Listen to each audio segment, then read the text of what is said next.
जब समझाता हूँ तो वो क्या कहते हैं कि सर आप कह रहे हो मुहावरों का अर्थ नहीं होता है ना, 9-2-11 भाग जाना, 4 चांद लगना, सुंदरता में वृद्धि होना, है ना, तो आंखें निकालना, गुस्सा करना, डराना, ये होता है ना बेटा, ये होता नहीं है। ये तो थोड़ा यूं पहले उस वाक्य का आधार पर तय कर लिया गया, फिर ये प्रचलन में आ गया, बोलते हैं तब, है ना, वरना इनका अर्थ होता नहीं है। तो 9-2-11 होना, भाग जाना, ये तो बच्चों का रटा होता है, तो फिर वो मेरी वाली बात उनके जचती नहीं है। अब यहाँ ये देखो, आवाज़ से बातें करना ये ज़्यादातर बच्चों का रटा हुआ नहीं होता।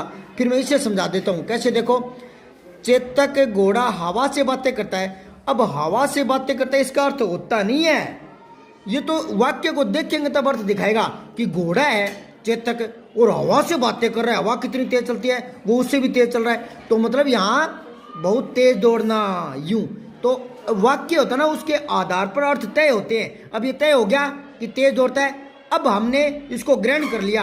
कब हम सोचेंगे कि हम भी कभी मुहावरेदार भाषा का प्रयोग करेंगे, कविता लिखेंगे, निबंध लिखेंगे, तब, है ना, तो हम इसका प्रयोग कर लेंगे। तो हमने इसको याद रख लिया, इसको याद रख लिया, हवा से बातें करना मतलब तेज दौड़ना।